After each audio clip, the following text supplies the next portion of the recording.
Badong, bakit sa latest interview ng promoter, ito walang pag-asa ang Casemiro versus Inoue? Kahit po ba, kahit po ba may pag-asa, walang pag-asa eh. Tuloy lang ang buhay. Alam niyo yun, lagi, di ba? It takes two to tango. Kaya lang, ito kasi ang problema eh. Simple lang naman kung bakit hindi sila nagiging magkalaban ni Casemiro. Takot si Inoue. Pero, yung pinagpipilitan ng mga ng mga anti-Casemiro na kaya hindi napapalaban, doon ako asar na asar eh.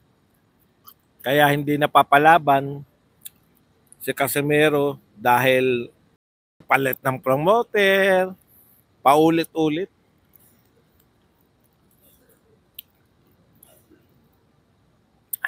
Yan, tsaka yung mga ganyang ideya na Casemiro Fulton muna. Ayaw nga nila lahat eh. Kala mo ba may atrasan si Casemiro dyan sa mga yan?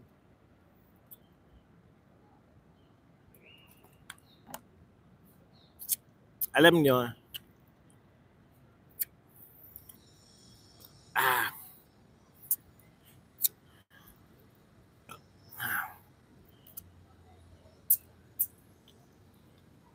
45 years old po, Foreman tinalo Murrell sa heavyweight.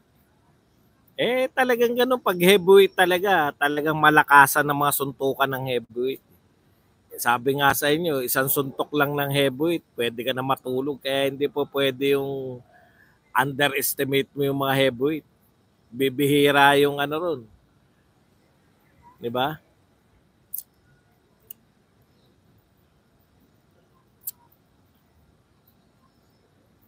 Kahit sino pwedeng matalo sa heavyweight. Correct. Nakita nyo, Anthony Joshua at si Tabacho Ruiz. Ngayon, tinamahan si Anthony Joshua. Butya, wala eh. Nawala sa hulog eh. Nawala bigla yung kasikatan niya. Sabi kang kung daw si Alas pero nagregalo ng sakyan.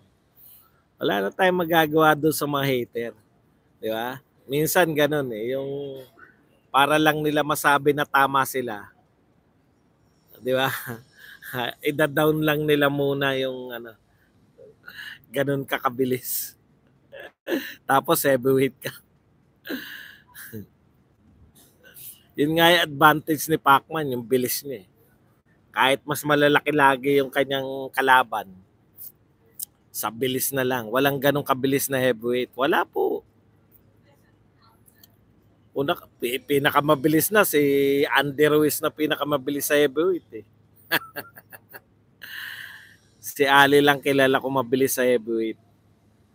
Si Ali, manliliit ngayon sa laki ng mga heavyweight ngayon. Puta, grabe ang lalaki ng heavyweight ngayon. Sila Tyson Fury, sila Anthony Joshua, Deontay Wilder, puta, mga pansentro na natin kasi lalaki ni John Marie. Kasi tatangkad ni John Marie yung mga heavyweight natin. Last fight ni ba ni Cuadro Alas kay Ito? Hindi ko po alam. Eh, malamang satisfied naman si Cuadro Alas eh. Malamang kung kahit last fight niya, magkaroon na extension niya. Mas kung balikan mo laban ni Fulton at Mans tae, ang dahilan kung bakit natalo si Fulton kasi kay Monster. Kasi unang round pa lang mukhang takot na sisiw, pero pag si Champ ang kaharap niya, siya naman ang takot kay Champ. Correct. Minsan psychological eh. Heavyweight pero welterweight gumalaw. Parang puro cancel po laban yung Inoue Tapalis lang tuloy pero di ramdam gaano. Di tulad kay Alas pag may laban. Dito sa Pilipinas siyempre Cuadro Alas talaga number 1 dito.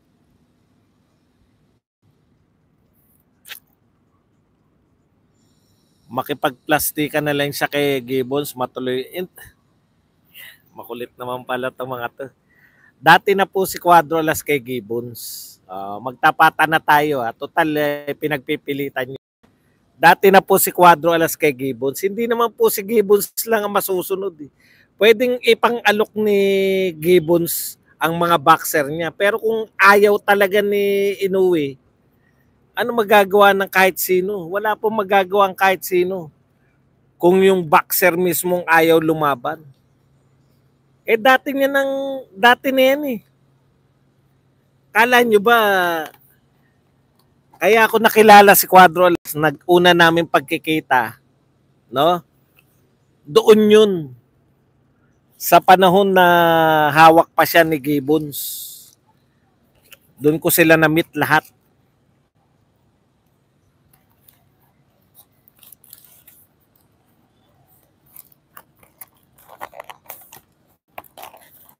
Hawak niya pa si Cuadro Alas.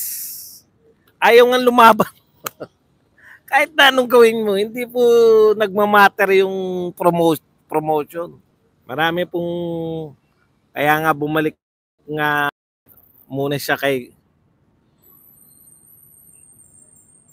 ano ba tingin mo sa mga tao laruan? Matapos yung lahat na nangyari. Alam mo ba nangyari sa kanila? Alam mo ba nangyari sa kampo ni Cuadrolas tsaka kampo ni Gibbons?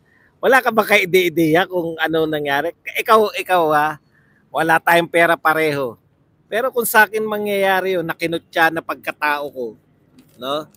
Eh puta, ako nga sinasabihan lang na hanggang ngayon, ang bansag lang sa akin, ang sinasabi ni Pao, maliit na minamaliit yung channel ko, tsaka yun, yung wala akong alam sa boxing, wala akong kilala, kundi si Casimiro lang. Masakit na yun para sa akin eh. Kaya nga wag mo na ipagpilitan, mong swerte. Swerte ka pa naman. Mga tao po yan eh. Tao po si Casimiro, hindi naman po yan na robot. Kahit na ano pang promote mo, ikalawa, kaya ba siyang opera ng ino-offer ngayon ng Hapon ng pera? Kaya ba siyang operan ngayon ng ganun kalalaki? Nire-real talk na kita. Putya, babalik para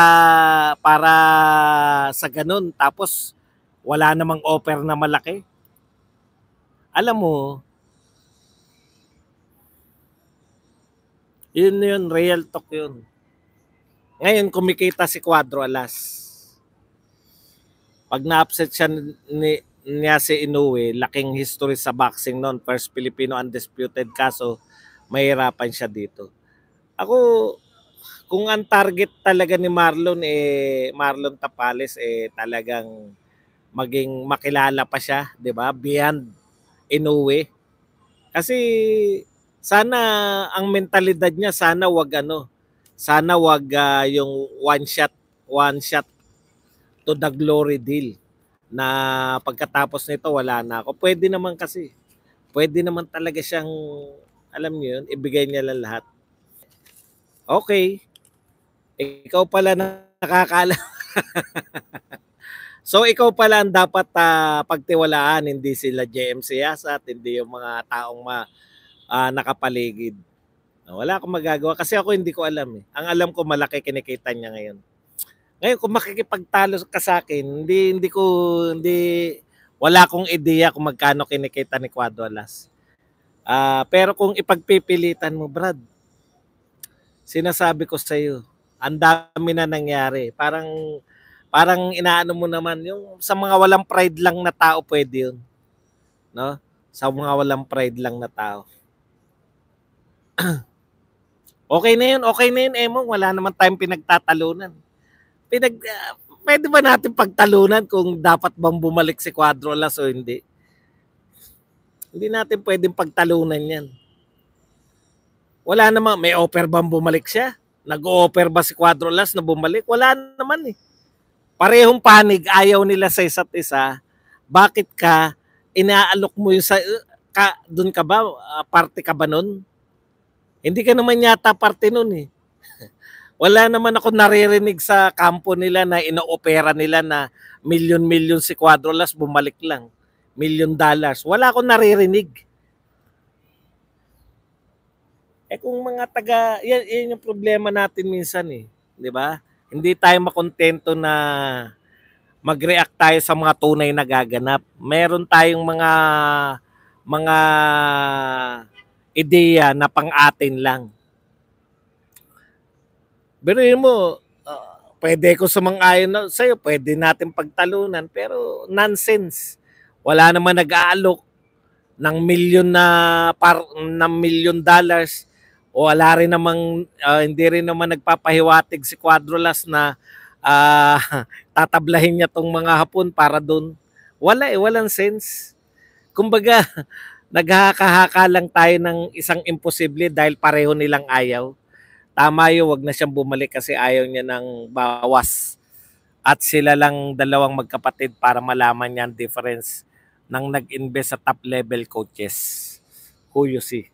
Kung babalik siya sa MP, makakalaban niya nga talaga, makakalaban niya si Inoue. Guaranteed yan. Imposible. Hindi naman hawak ng MP si Inoue. Ayun naman, no. Hindi nyo pala alam kung sino yung nagpapasya kay Inoue. Akala nyo MP ang magpapasya kay Inoue. Huwag ka na bumalik. Kita mo?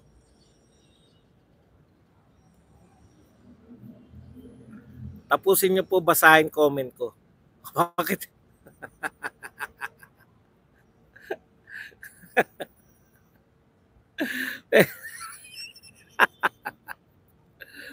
Ako po magpapasya.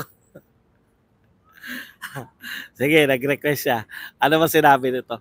Kung babalik siya sa MP, makakalaban niya nga si Inoue, pero yung porsyento naman nakita niya ay barya dahil sina Gibbons ang yayaman. Nabasa ko na. Yun pa rin ang sagot ko. Talaga? Guaranteed ba na pag bumalik siya, makakalaban niya si Inoue? Yun din yun eh. Yun din ang magiging reaction ko eh.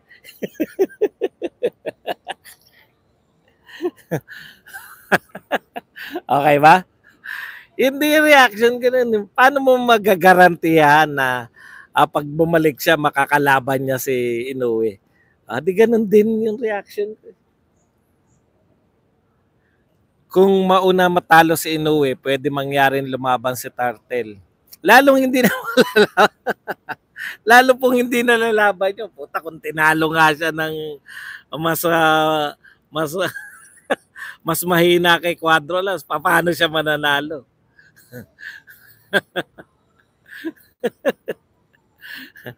Kung babalik siya sa MP, tatabla lang bulsa ni Gibbons. Paano niyo po naiisip na bumalik siya? Hindi ko talaga maintindihan, no? At ini-insist niyo pa, ilang minuto na natin pinag-usapan, hindi po babalik si Quadrolas sa MP. Paano niyo po?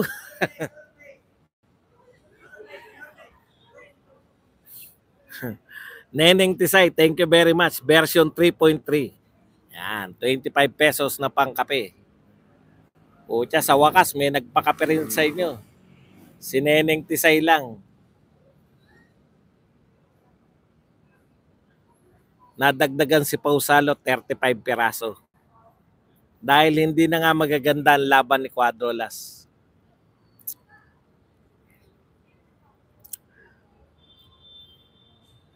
Masyado kayong concern kasi kay Quadrolas na bumalik sa yun lang naman yun eh. Masyado kayong concern na bumalik.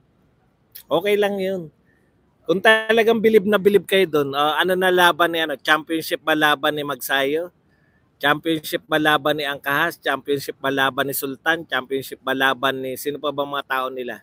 Ni Gabalyo? Championship ba laban? Yung pag championship po laban nila, yan, pwede po kayo magsalita dito.